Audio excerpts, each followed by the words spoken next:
second reading of the anguilla-bill, the Lord Trefgarne. My Lords, I beg to move that the bill be now read a second time. Your Lordships may find it helpful if I briefly review the events which form the background to the legislation now before your Lordships. Under the terms of the West Indies Act, which came into operation in February 1967, St Kitts, Nevis, Anguilla became an associated state with the United Kingdom, as did certain other of our former colonies in the Eastern Caribbean. The main effect of the constitutional development was to give internal self-government to these states, with the United Kingdom retaining responsibility for their external affairs and defence. Unfortunately, the move towards associated statehood caused long-standing differences between St Kitts and Anguilla to come to a head in May 1967. Anguillan islanders, having said categorically that they would not be ruled by St Kitts, forced the St Kitts police contingent to leave the island.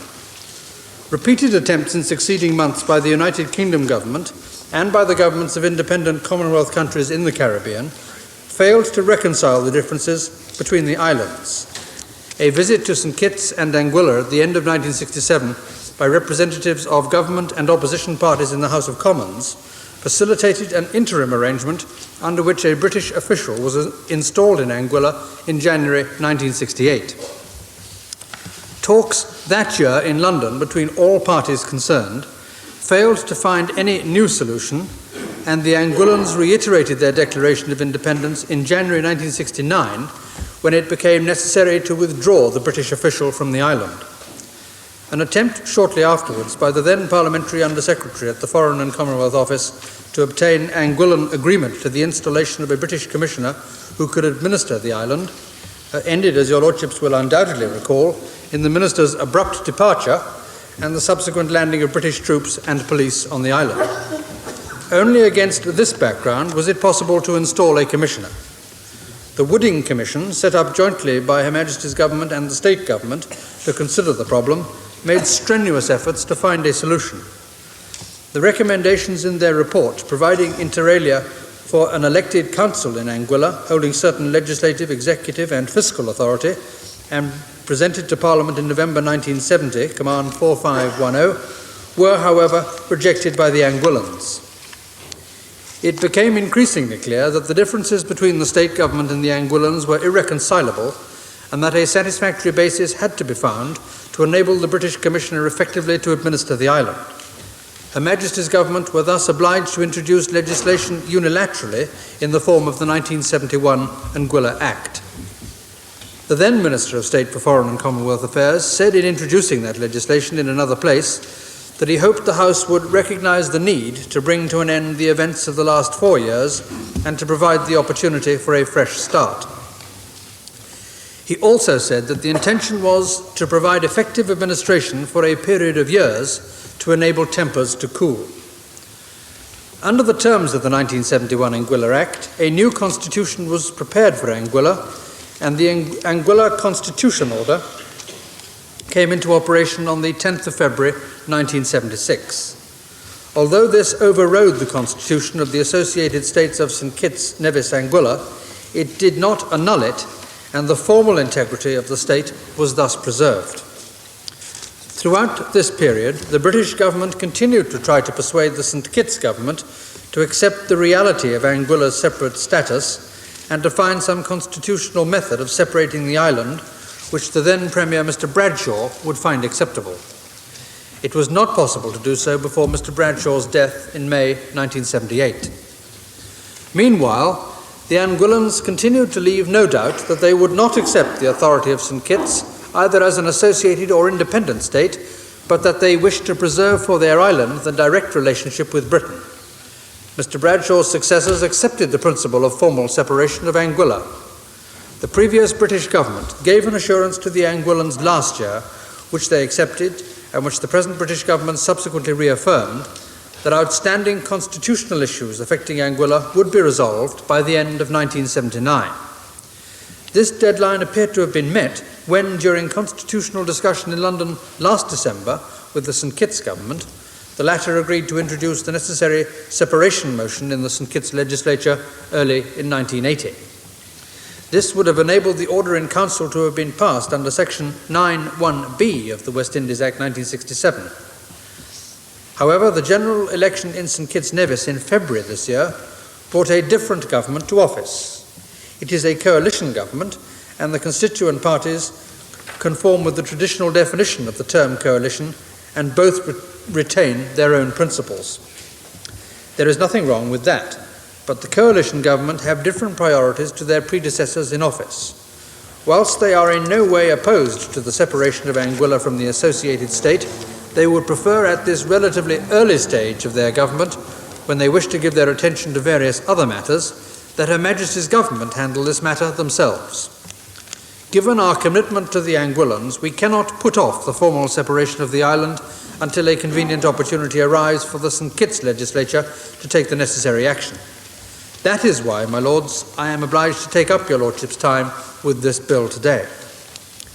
The important thing is that the action which we are taking in the legislation before your lordships today has the full support both of the Anguillans and the St Kitts government. Your lordships will note that the bill is short. I hope you will also find it straightforward and self-explanatory. If enacted, the bill will permit Her Majesty in Council to make the further provisions for the future status and administration of Anguilla that we consider to be necessary at this time. The first subsection of Clause 1 empowers Her Majesty in Council to separate Anguilla from the associated state of St Kitts Nevis Anguilla on a day to be appointed by Order in Council. The second subsection of Clause 1 makes provision for the future constitutional development of Anguilla and the attainment of independent status. For this purpose, the fourth subsection of Clause 1 ensures that draft orders in Council receive the approval of each House of Parliament before submission to Her Majesty. The Anguilla Act of 1971, to which I have already referred, is repealed by subsection 5 of Clause 1, but subsection 6 ensures that orders in Council which have been made under that Act and the appointment under that Act of the Commissioner shall not be affected by this repeal. Provided that the bill before your lordships is duly passed into law and the necessary order made under Clause 1.1, Anguilla will assume the status of a separate dependent territory of the United Kingdom. Thereafter, it will be for the government and people of Anguilla to determine whether they wish to continue their present constitutional relationship with Her Majesty's government, which has existed de facto for nearly 10 years, or become a fully independent state. Though there has been no indication that Anguilla intends to seek independence at an early date, Clause 1.3 of the bill, as I've said, makes provision for the several constitutional options on independence which may be exercised in the future. At present, under the provisions of the Anguilla Constitution Order 1976, the Anguilla government enjoys a large measure of autonomy in internal affairs. On formal separation, minor consequential amendments will require to be made to the present Constitution Order, and it is expected that with the agreement of the Anguilla government, the opportunity will be taken to devolve a further modest measure of local autonomy while retaining the ultimate authority of the Crown for the conduct of affairs on the island. Thereafter, in accordance with the policy of successive British governments, further constitutional advance will only take place in the context of an agreed timetable for independence. In considering the provisions for Anguilla's constitutional future, it's necessary to pay regard to the island's economy. Since the passing of the Anguilla Act in 1971, Her Majesty's government has not only supported the territory's annual recurrent budget, but has also made available aid funds to remedy the many years of neglect and to provide an acceptable level of infrastructure. Schools have been built or rebuilt, roads sealed, and the airport improved. Work is now in progress to increase electricity generating capacity and to extend the distribution system. Attention will be paid to the need to ensure adequate supplies of fresh water. Without any natural resources other than a warm climate and fine beaches, the creation of a sound economy will depend to a very large extent on the development of tourism. In the last year or two, with aid funds being used to provide the required infrastructure, private investors have commenced the construction of a number of hotels and holiday villas. It is expected that tourism will shortly begin to make a significant and growing contribution to the island's economy. thus eliminating the need for continued budgetary support and at the same time providing much needed employment.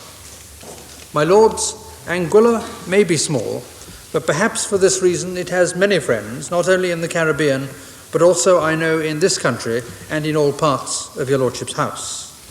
They will, I believe, welcome this bill as marking not only the end of a brief and occasionally stormy period in the island's history, but also the beginning of a new status and relationship which will ensure that the island's future will rest securely with the government and people of Anguilla. I beg to move. The question is that this bill be now read a second time. My Lords, I don't think the House... I don't think the House will wish to raise any objection to the passage of this bill, which the noble Lord has described as being an enabling bill and really one which does not confer independence on any part of the associated state of St. Kitts, Nevis, Anguilla, but to provide for the detachment of Anguilla from the associated state as it was constituted some 15 years ago, so that in due course, if the people and authority of Anguilla so desire, they may take the necessary steps in conjunction with us towards independence.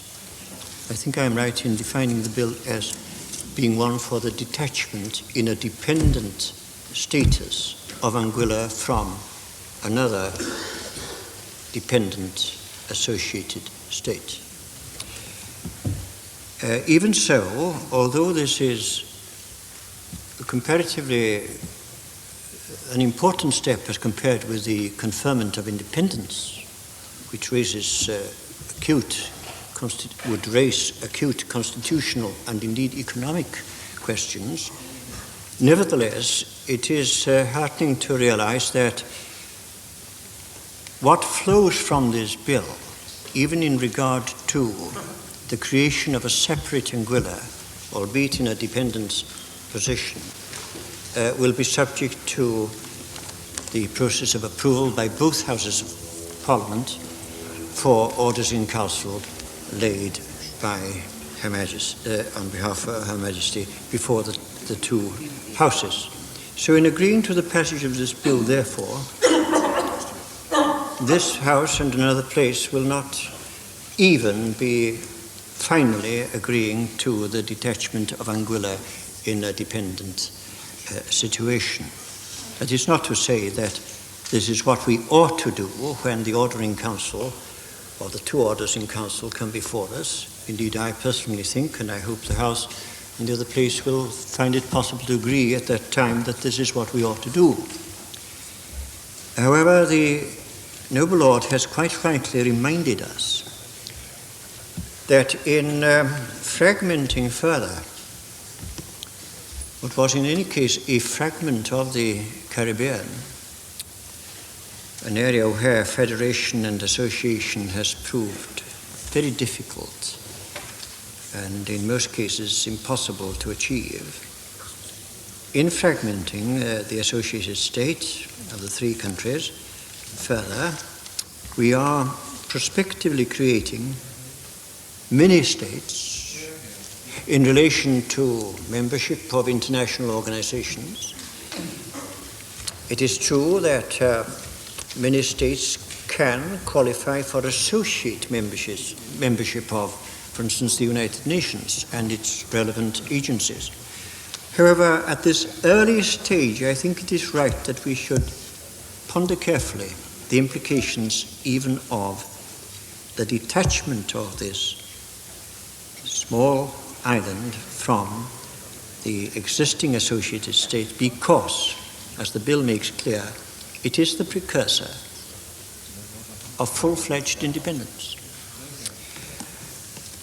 We shall therefore wish perhaps to discuss the orders in council more closely than most of us are inclined to do today when they are laid before this House.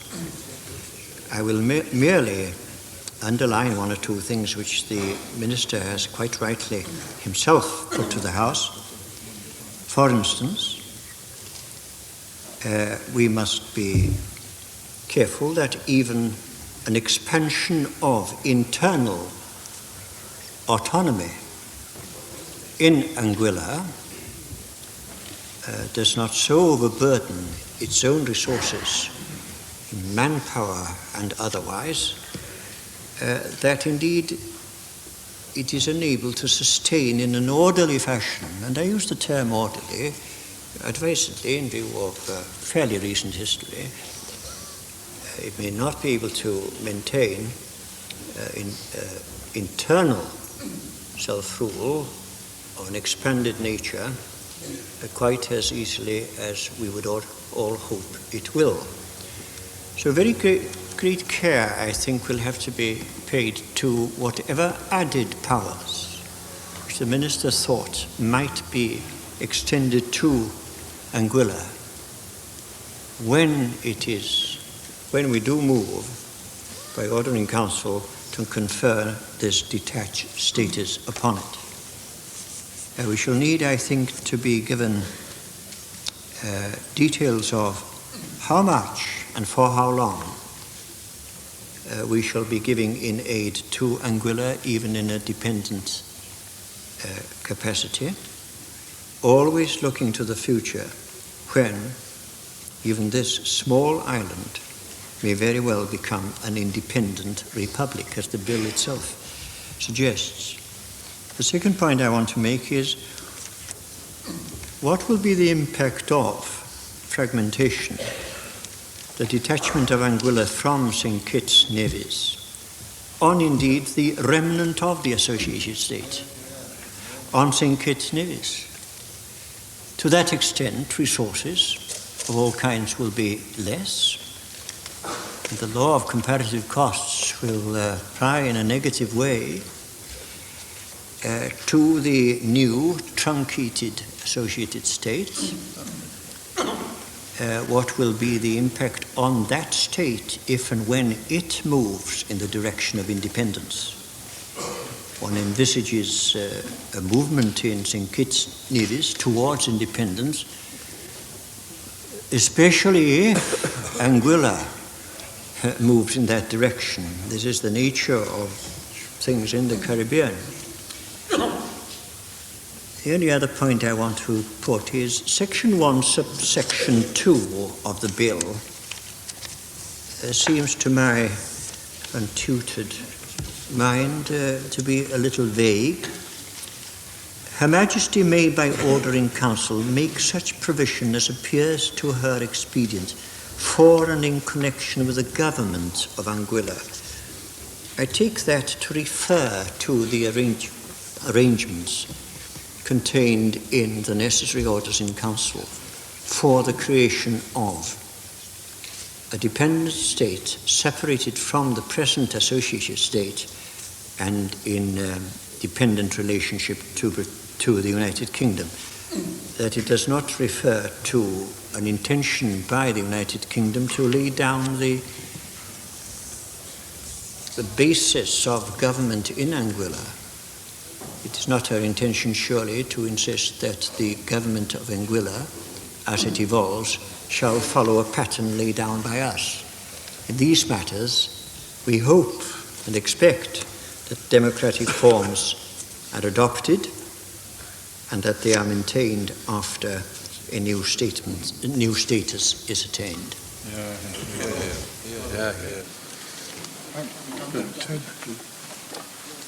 I should just like to say one word about this bill and make 2 points about it. First of all, I very much welcome this bill. The initial constitutional arrangement obviously could not stand. The distance between Anguilla on the one hand and St. Kitts and Nevis on the other hand was far too great. So I'm very glad indeed that the separation has come. The bill itself looks forward to independence for this small pastoral community.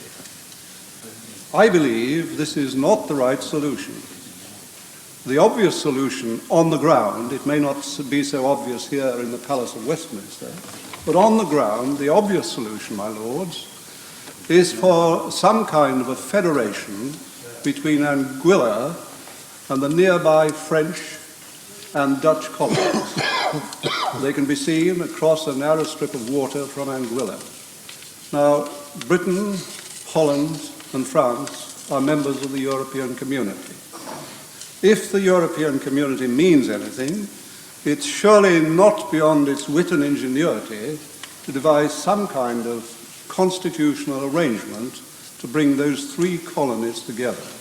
It's quite ridiculous that this legacy of colonialism should be perpetuated by having three colonies, one British, one French, one Dutch, all moving towards independence, none of which could be viable on their own. Surely the unity in Europe can be translated into a unity among the three colonies of these three European countries. The only other point I want to make, my lords, is this. The honourable gentleman looked forward to tourism as being the basis of the economy. Anguilla is a very small, very poor island, almost entirely pastoral, without any town at all. I believe tourism, important though it is an unreliable, undignified kind of basis for a community, for an economy. And I hope that the honourable gentleman will talk to his right honourable friend in ODM, if ODM still exists, I think it does in some form or other, to try to give more help to agriculture in Anguilla, to try to develop agriculture. That would be a reliable, viable, long-term basis for a community in the Caribbean. Yeah. Tourism, important though it is not. It's because so many islands in the Caribbean are trying to base their economy on tourism entirely that they're coming to grief. So I welcome this bill. I hope the honourable gentleman will look at the 2 points I've made. First of all, about Holland, France and Britain getting together, with the Anguillans, of course. And secondly, please do not rely entirely on tourism. Agriculture and fishing, the development of those industries, is the only basis for a sound economy. My Lord, I intervene in this debate because I was part of the history which the noble Lord Trefgarne read out at the beginning of his speech. He mentioned that in 1967-8, he called it representatives of the government and opposition were sent to Anguilla to get a temporary settlement. In fact, we were not. I was one of the two. We were not representatives of the government and opposition. It was a most strange thing, something which I don't think had ever occurred before. My noble friend Lord Shepherd, who was then, I think, at the Commonwealth Office, approached Sir Nigel Fisher, the distinguished Member of Parliament for Surbiton, and myself, because of our knowledge of and connections with the Caribbean, and asked us to go to Anguilla to try to effect a temporary settlement of the situation. It was a very interesting mission. If I may tell, noble lords, it was quite amusing, indeed melodramatic. I remember landing on a plane, being surrounded by armed Anguillans. We didn't know they were all carrying a revolver at the time, but they made it pretty clear to us afterwards that if we had brought troops, we'd have been shot out of the ground. And secondly, we had our own radio man, and we were in daily contact with the Foreign Office here in London. And we were of government, we were from government, but not of government. So it was not really representatives of the government opposition. We were most unusual emissaries of Her Majesty's government, sent to get a settlement in this island. When our settlement was agreed, it took a great deal of persuasion of Mr. Ronald Webster and all the others who are now minor figures of history in that revolt. Ever since that settlement was agreed, I've kept my peace with all the events that have occurred since. But today I want to speak out about the history of this 12 years and make a few very direct comments about it. Before I come to that, let us just agree with my noble friend, Lord Glenamara, that the problem is not something of the making of St. Kitts. These three islands, St. Kitts, Nevis, Anguilla, were thrown together in colonial days And of course, the friction or the possible friction between them did not show while they were colonies, while it was a colony, because they were administered by Britain. And they were not, in a sense, sharing the government of their own state. The difference came when associated statehood, a sort of mini-independence system that we introduced in the 60s, made them have to live together and share problems. And there the real historic difference between the islands came to light. St. Kitts is a sugar island, black, very black in its population, and descended from the slaves who were brought there. Anguilla, many miles away across the ocean, not connected or virtually connected to to St. Kitts as Nevis is. Anguilla, many miles away across the ocean. Population is really descended from pirates and seafarers and certainly very few slaves. And their economies are totally different. St. Kitts, sugar, mainly, and very little else. Anguilla, just a barren coral island. I'm sorry to say to my friend, noble friend Lord Glenamara, there's not much chance of agriculture there. It's so dry and barren that nothing will grow very much, except in one or two valleys and hills of the very small island. And these Anguillans are not like the Nevisians and the Kittitians at all. They're seafarers by instinct, travellers. Lots of them live, I think, in parts of England now. And they all come to and fro to their island by nature as travellers. And a great deal of the economy of Anguilla is sustained by remittances from Anguillans in this country. So the differences came to light when they had to share common problems in an associated state. Nor was it a case of the Anguillans being neglected and downtrodden by those horrid Kittitians, as it was said at the time. Not at all. It was, in effect, if we were to use modern jargon, virtually a middle-class revolution. They felt themselves better off than the Kittitians, and resented the low standards of communications and other things in their island, and were wanting something a good deal better. Their expectations as a result of travel were a good deal higher than the black sugar plantation population of St. Kitts. It wasn't neglect, it was greater expectations, which formed the real difference when the mini-revolution took place. So that is the background, and I come now to the history of my own small involvement. I have kept quiet since the situation deteriorated after we had negotiated the interim settlement, because I thought it was for the best thing to do, in order that tempers should not be inflamed. But I want to tell your lordships what we said to the people of Anguilla when we were sent there by Her Majesty's government. We were told to tell the Anguillans, look, you cannot have independence for one very simple reason in international law. Britain has legislated to make you independent as part of a state. And once a sovereign country like Britain has legislated to make you sovereign in this sense, we have no further power to legislate on your behalf. We went over this with the lawyers of the Foreign Office, who begged us to make this clear over and over again to the people of Anguilla. And secondly, we had to keep in mind all the time a point raised by my noble friend Lord Goronwy-Roberts, that if this attempt at independence were to succeed, there would be grave dangers throughout the rest of the Caribbean. There would be Barbuda, as is now the case, pressing. I won't put it higher than that. Pestering, perhaps, would be a good word, for independence from Antigua. One day we'll have Carriacou wanting to be independent from Grenada. So the story could go on, mini-fragmentation throughout the Caribbean, we were told to tell the Anguillans, if we once give way on Anguilla. Now, when this broke down, our settlement was, we got a British administrator in, and we left with goodwill all round, and we left the Foreign Office to build on that interim settlement which we achieved.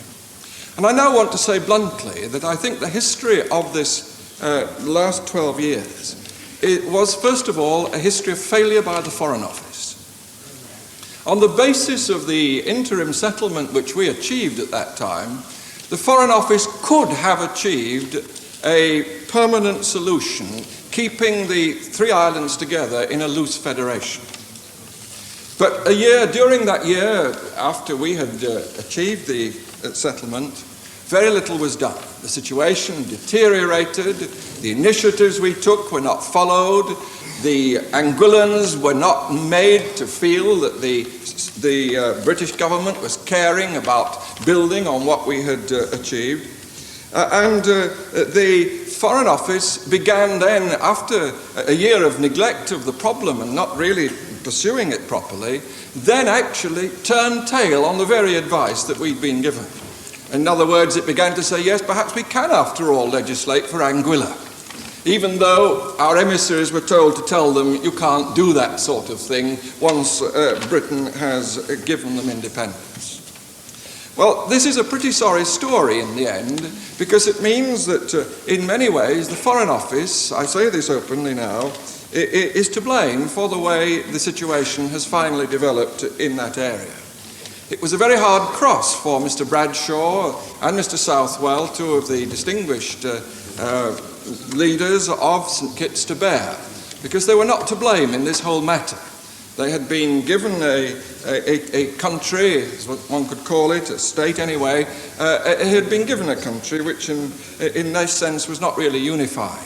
And British government didn't really build hard to keep it unified after our interim settlement. Now, I don't, in these circumstances, my lords, oppose the passage of this bill. All this is now water under the bridge.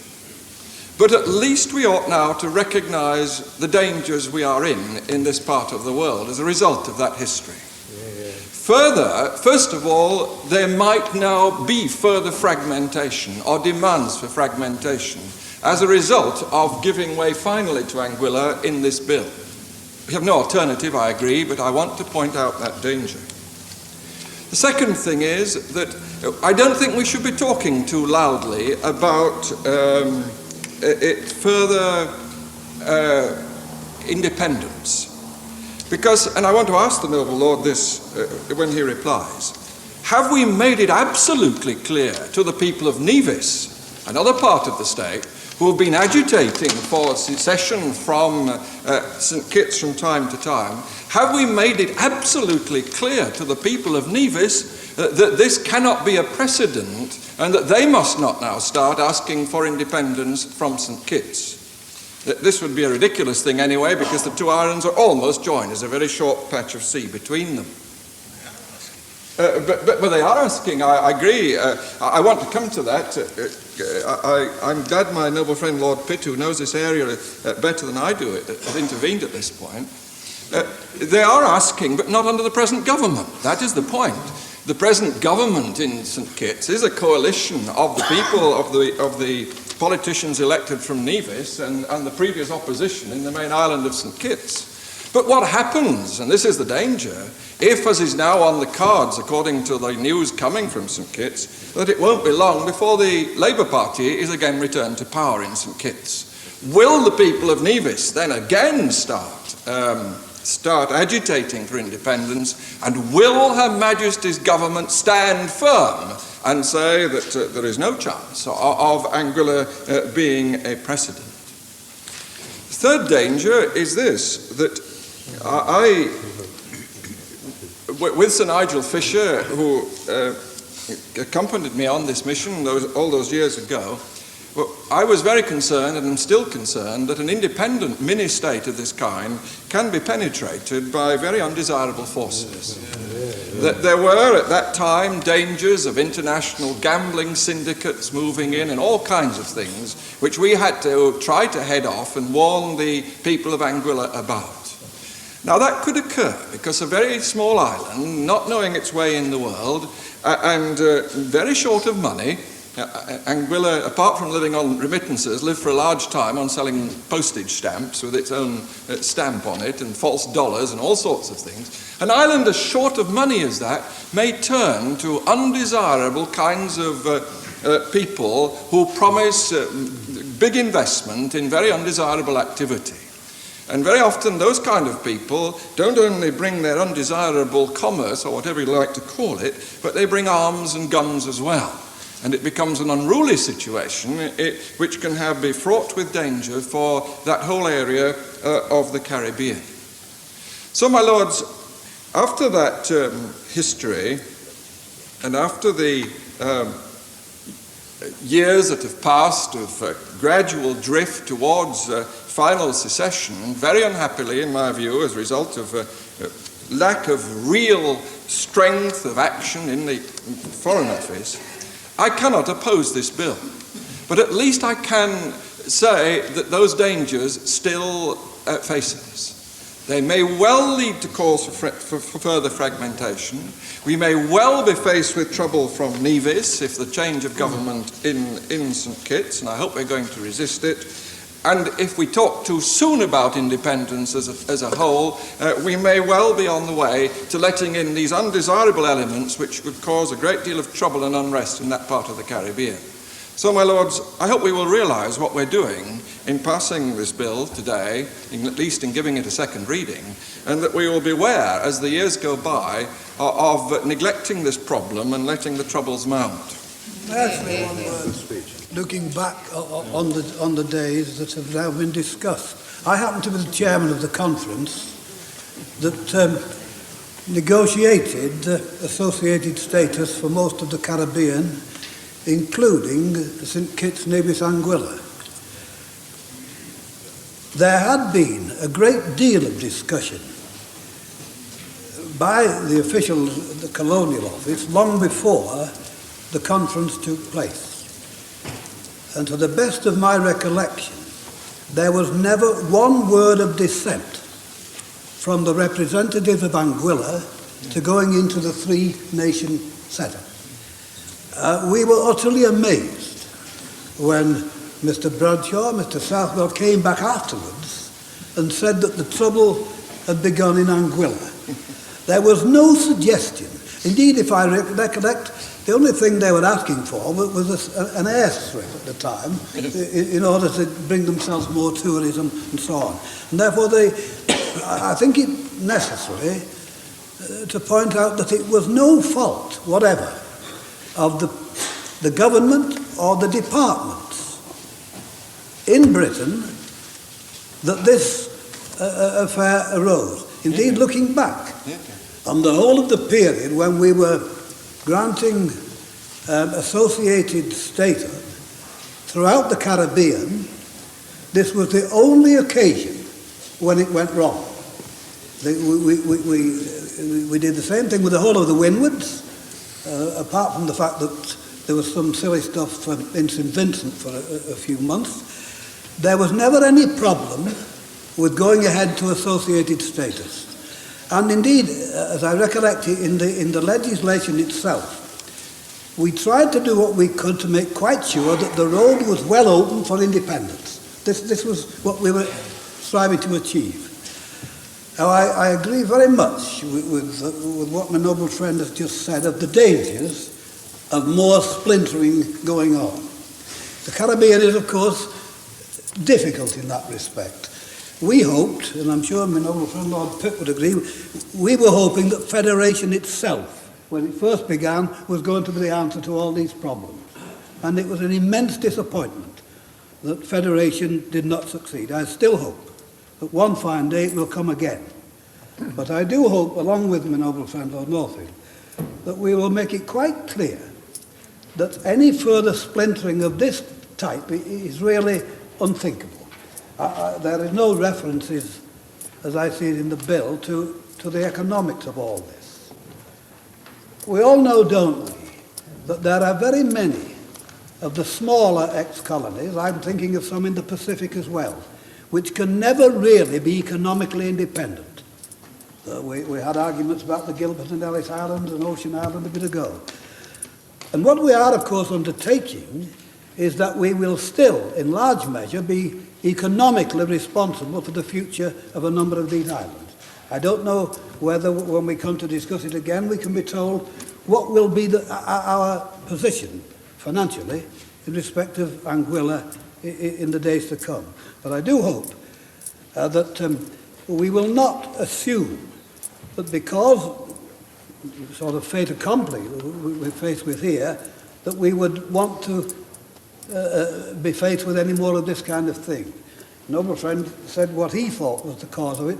I think the personality of Mr. Bradshaw had quite a lot to do with it, quite frankly. I had to discuss it with him and with Paul Southwell, and I know that there was a feeling that Mr. Bradshaw was being a little too dictatorial. I think he was turning up in uniforms and swords and heaven knows what, and I think that in part was responsible for what happened. My Lords, I'm grateful to the support of this bill which has come from noble Lords, even if that support was to some extent qualified from one or two of your Lordships. Although the bill's purpose is formally to recognise a situation that has existed for many years, its progress through Parliament will have real significance for the Anguillan people. The enactment of this bill will remove a nagging and long-standing feeling of discontent amongst the islanders about their unsatisfactory status and open the way for a new chapter in UK-Anguilla relations. We hope that it will continue to be a fruitful partnership in the development of the island. What the future holds for Anguilla's constitutional development remains to be seen, but I emphasise that this bill is a step forward. How Anguilla goes forward from here is a matter which has to be determined largely by the people themselves. I've emphasised the cooperation of the St Kitts government in the action we are taking. Nothing in the bill detracts from the continuing constitutional development of St Kitts Nevis or from the right of that state's inhabitants to determine their own future. Can I now just turn to one or two of the points that have been raised? For example, to start with, the noble Lord Goronwy-Roberts asked me what constitutional changes might be necessary before independence and which are made possible under this bill. It will be necessary to make some minor changes to the present constitution order, the Anguilla Constitution Order 1976 as it's called, as a consequence of separation. For example, to remove the reference to the associated state, to provide for a governor instead of a commissioner, and so on. It's also intended to discuss with Anguillan ministers some further changes, the purpose of which would be to devolve a greater measure of control of local affairs on the elected government. It would not, of course, be in line with the policy of successive British governments to grant full internal self-government, save in the context of an agreed timetable for independence. Several noble lords, including the noble Lord Goronwy-Roberts and indeed the noble Lord Lee, who just spoke, asked me about the level of support which we shall be giving to Anguilla in forthcoming years.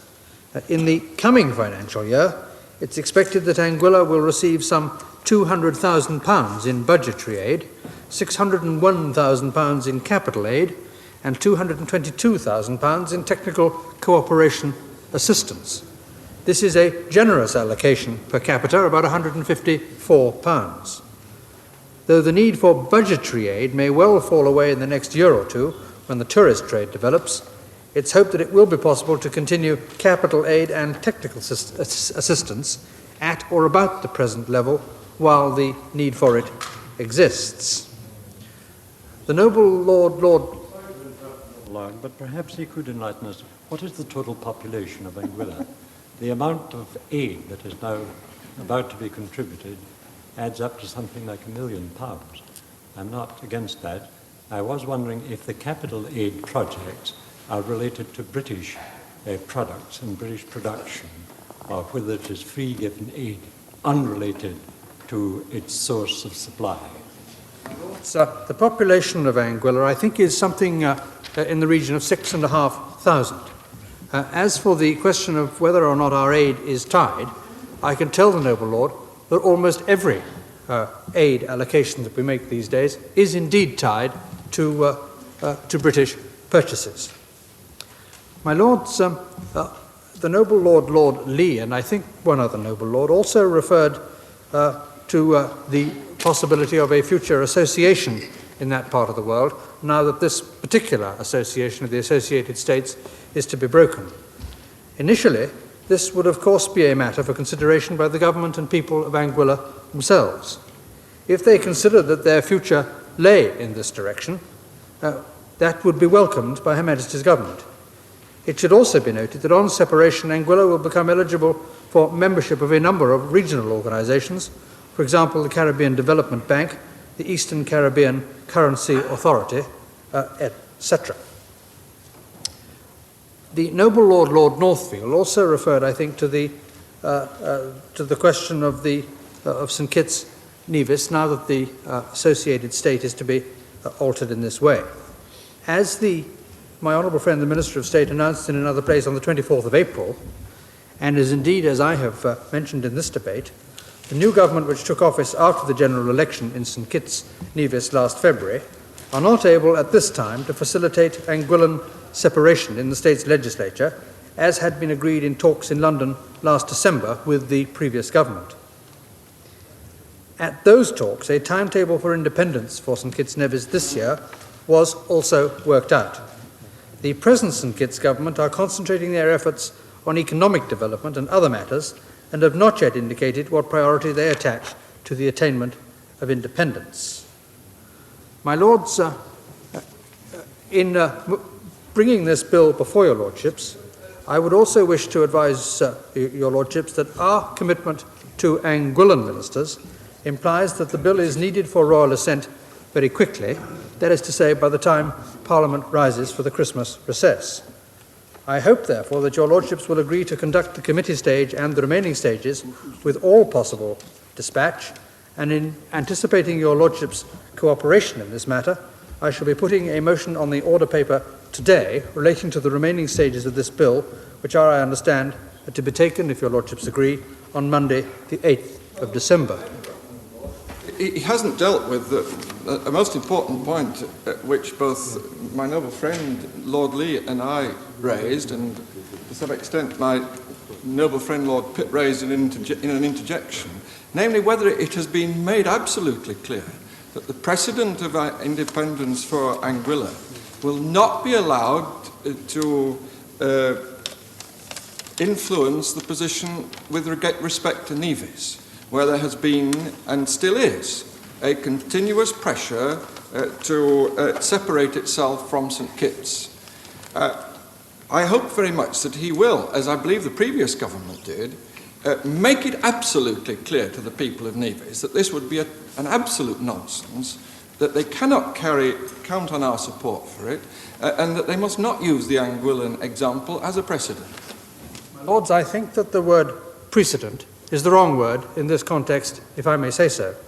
The fact is that each and every situation, such as the one we're facing today, is different, and we would want to consider each case on its merits. This is, above all, a matter for the people of these islands themselves, and that is why this bill is before your Lordships today.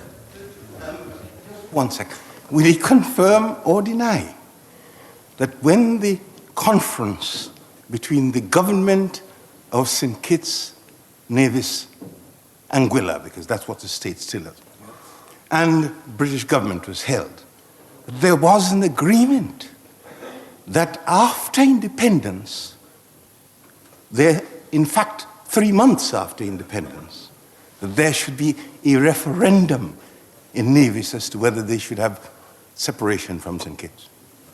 My Lords, I'm afraid I have no information about the referendum to which the noble Lord refers, and if the noble Lord and the noble Lord Northfield will allow me, I will ascertain what assurances were given at the time of that conference and write to the noble Lords with the information. As I've said, our aid and other support will continue to be available to the associated state of St Kitts Nevis, as it will be for the dependency of Anguilla. I hope your Lordships will therefore join me in wishing the government and the people of Anguilla well for the future. I beg to move. The question is that this bill be now read a second time. As many as are of that opinion will say content. The contrary, not content. The contents have it.